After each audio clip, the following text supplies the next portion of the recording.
What we have with us for today on Thursday is another, according to my count, the 5th round of balance tuning in the PTR for patch 10.2. So this round has given us quite some interesting changes to a lot of specs, so it's time to go over what is being touched on the PTR, as we are getting at this point quite close to the release of the patch. Some of the specs that have been left behind by this point might start to get a little bit worried about their position in the next patch if they keep getting missed on in terms of changes coming their way. So we are starting with a class which is not really that worried at this point about not getting changes because it's Demon Hunter, so they are currently undergoing a rework, both Havoc and Vengeance. However, this time around they are quite different in what they are receiving because Vengeance is getting buffed, while Havoc is deservedly getting nerfed. So the changes to Havoc are that first, Tactical Retreat and Unbound Chaos have swapped talent locations. This is not too relevant. This is a Tactical Retreat and Unbound Chaos now. They simply swapped upside down. You were still going to go to pick up Inertia anyways, so this is not really going to change much of anything. What changes more is that Burning Hatred now generates less fury than before, and this is Burning Hatred, talent that gives you more fury over time when you use Immolation Aura. In 10.2, this was going to gain way more value because of a fire inside. You can have multiple Immolation Auras active at a time, on top of having one more additional charge and a 30% chance to refund a charge when used. So you could stack multiples of them to benefit more and more from Burning Hatred fury generation. So to make up for that, it is being nerfed. Inner Demon, one of your more standard and stable AoE abilities, or passive AoE abilities proccing from your Chaos Strike, has been nerfed to do less damage beyond 5 targets. Inertia, slightly nerfed by basically 10% to do 18% bonus damage instead of 20, and more importantly, Chaotic Disposition chaos damage has been reduced. Chaotic Disposition is here, it's your Reckoning Demon Hunter version, which was a quite significant part of your damage. You can just go to one of the bosses, pick any random Havoc Demon Hunters in the logs, and you will find that Chaotic Disposition was a decent part of your damage as a talent, and now it is being nerfed. This is the part of Demon Hunter which gets the nerfs. This is the part of Demon Hunter which gets the buffs. This is one of the more positive, perhaps the most positive set of changes across all of the PTR so far, given to one single spec, perhaps only beaten by Outlaw. Vengeance gets Darkler Boon and Sigil of Misery to swap in the talent locations. This is a typo, by the way, it's Sigil of Chains, not Misery. This is good because now Sigil of Chains is below the last bracket of the talent tree. So everyone who wanted to take the crowd control sigil for Mythic Plus doesn't have to spend 1 point in the very important last bracket of talents. More positive changes with Fell Devastation cooldown reduced to 40 seconds instead of 1 minute. Now, together with the Darkler Boon reducing your cooldown, you can get as low as a 24-second cooldown Fell Devastation, which means it's going to be active and available basically every Mythic Plus trash pack, or even twice in the same pack. Even more positive changes to these two ones right here.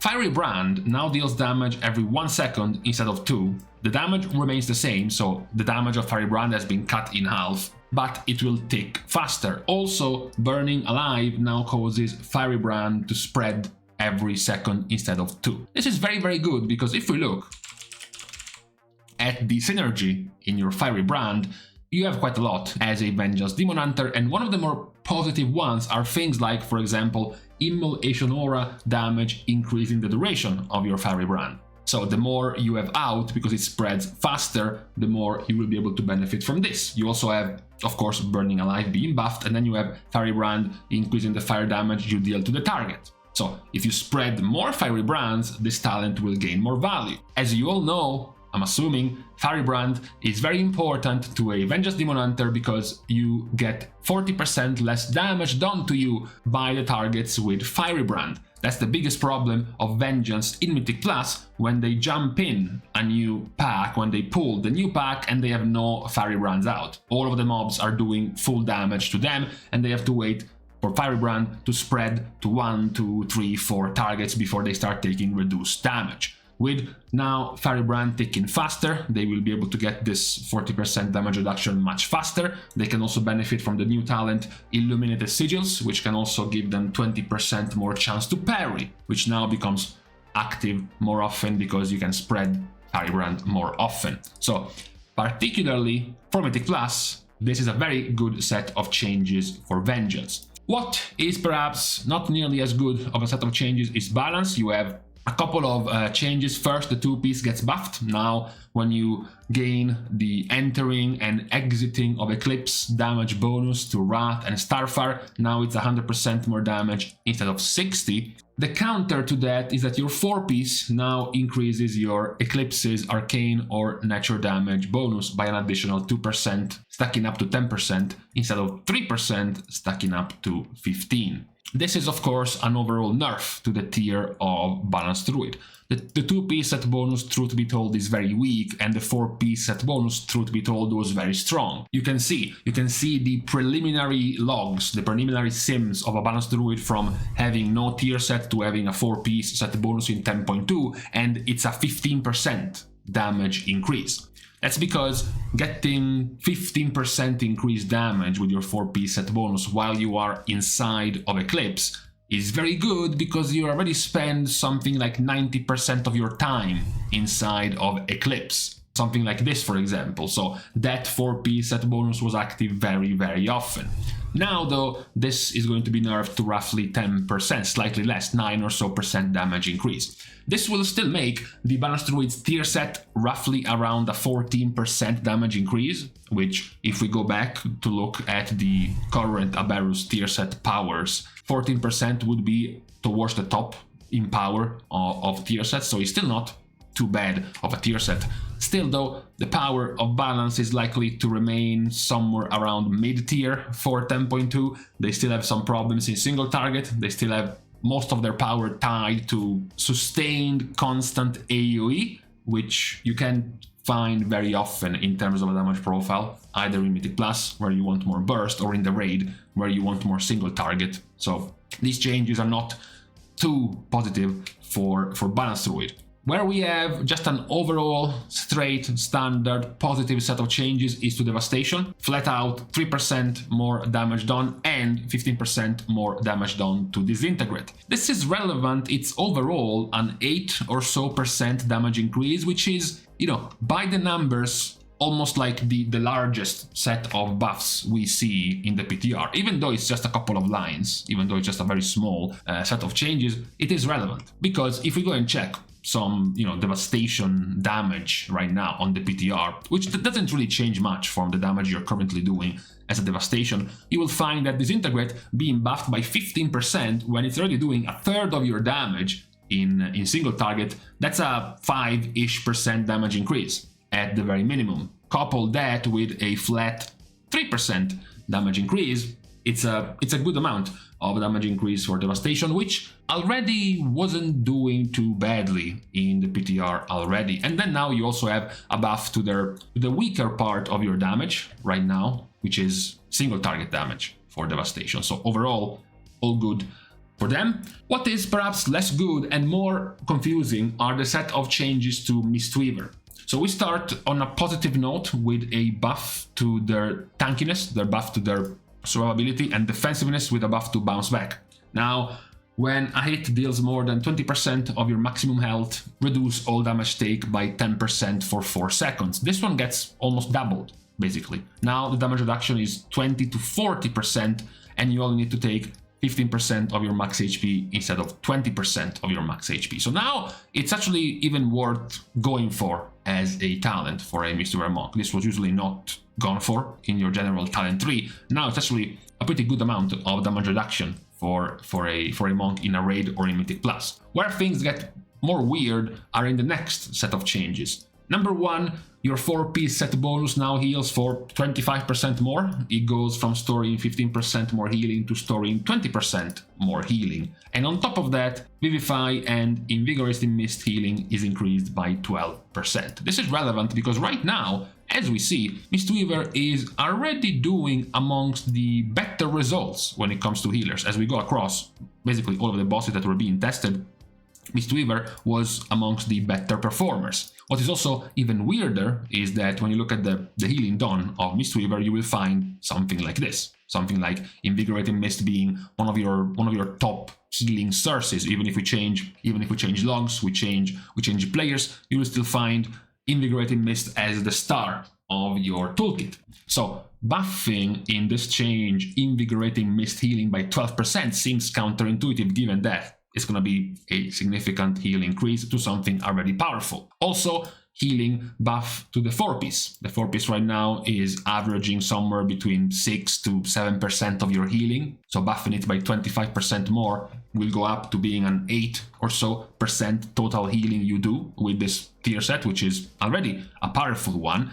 The only nerf you get in return is Clouded Focus now stacks up 2 times instead of 3, and no longer increases the healing of Vivify before its first application. So you have to wait first to cast it once before it starts ticking. This results in a TLDR version to you basically having to spend more mana. This is the current Clouded Focus in the PTR, which is unchanged from the live version, where you get to spam insta-cast Vivify on a target with Soothing Mist at progressively lower mana cost and higher healing. That's gonna be nerfed in 10.2. This still keeps Mistweaver as one of the strongest healers in the game when it comes to HPS healing in the raid.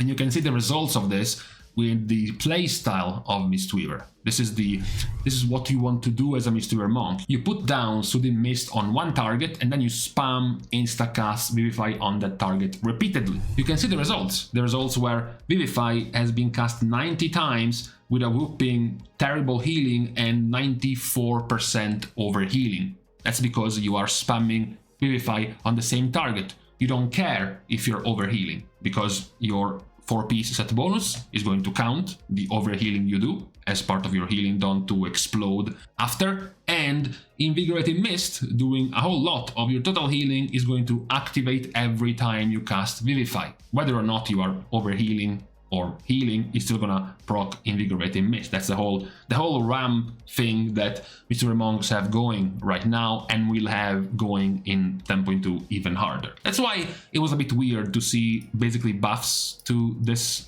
style of Mistweaver monk. The nerf is the mana.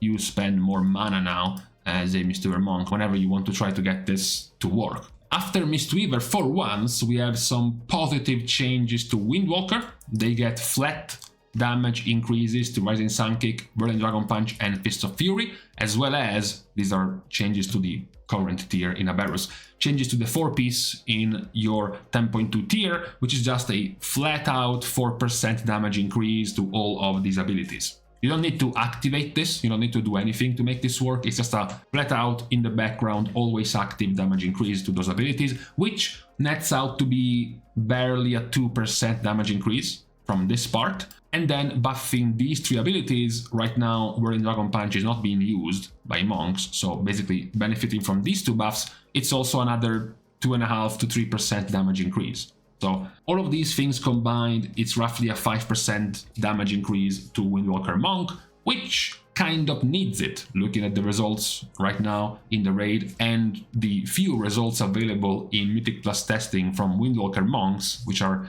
at the moment not many testing them out. On the PTR, it looks like it was quite the needed set of changes. We then continue down the absolute state of Shadow Priests and Priests in general. Another round of tuning where both Holy and Discipline do not get touched, because of course Shadow takes all the attention. In this case, the attention is the, I believe, 6th sets of nerfs in a row to their tier set. Now, the additional Shadow Word Deaths trigger at 15% effectiveness from their tier instead of 20. This used to be, I believe, 35, which used to be 50 Now it's 15. Same nerf to the AoE part of the 4-piece. The damage increase to Shadow Crush is now going to go up at 50% per stack instead of 100% per stack. So more nerfs to Shadow Priest in a somewhat weird note, because when we looked at the performances of the specs on multiple bosses, Shadow Priest was doing okay, but it didn't look like it was one of the more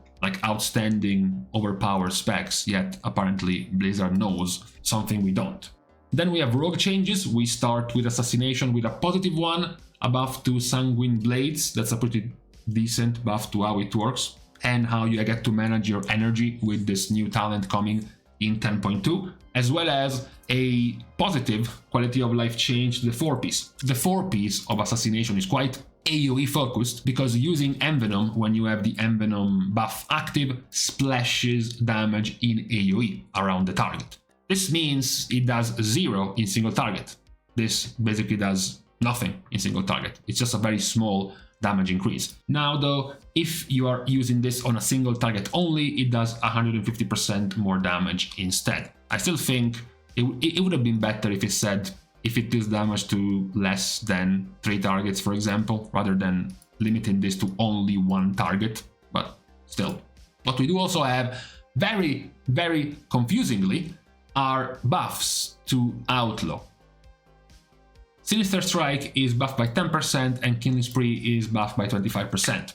I don't know which type of data Blizzard is looking at when they are looking at the best performers in the race so far, because what I've been seeing in the testing is that Outlaw overall has been one of the better performers across the board. Most popular, highest damage in Mythic Plus, most popular, highest damage of the melees in the raid, and they still don't get nerfed. I'm not too sure about the hidden secret knowledge of Blizzard about Outlaw in 10.2. Subtlety does get a reasonable buff, which is an 8% damage increase to Eviscerate. This roughly amounts to somewhere around a 2.5%, maybe 3% in single target damage for Subtlety. Of course, doesn't have too much of an effect in AoE situations. Don't get too excited. The wall of text of Elemental isn't a mini rework, it's just a whole bunch of fixes to their mechanics. So nothing really changes. There is just one quality of life effect of now being able to extend the duration. Basically, you get pandemic extension to the secondary stat buffs of Elemental Blast. That's it. The rest is just minor fixes for the spec. Same goes for enhancement. Same fix to splintered elements. Then you have Resto, the only one of the Shaman to get an actual change. The 4-piece set bonus now increases the healing of Riptide by 20% instead of 15%. So Resto Shaman has a reasonably weak-ish tier set especially compared to the other healers, but at the very least buffing Riptide, which is still one of your main sources of healing, and of course in this new tier set where you can start spreading Riptide to as many players as you can, of course will have even more value, so it's good to buff Riptide. It still continues to have issues, this way of spreading Tidal Reservoir, and the new buff they received to Chain Heal still has the problem of costing a lot of mana, which can create, problems to Resto Shamans. We can check a random log, and very likely a Resto Shaman using Chain Heal as their way to spread their tier set will have more than average problems when it comes to mana compared to other healers. This mana will still be an issue, and this Shaman wasn't even slacking. He was using the good mana potion, he was getting symboled by a Holy Priest, he was getting Source of Magicked by an Evoker, he was using the Rashok's Trinket, even though it's been nerfed by 70%. Still, he was doing all he could in terms of trying to get mana, and then you compare the Resto Shaman with a Holy Paladin. You compare it with a Holy Priest, or you compare it with the Evoker. Resto Shaman has much heavier mana problems, but at the very least now they get a small throughput increase to their 4-piece set bonus. Towards the end, as usual, we get Warlock and Warrior.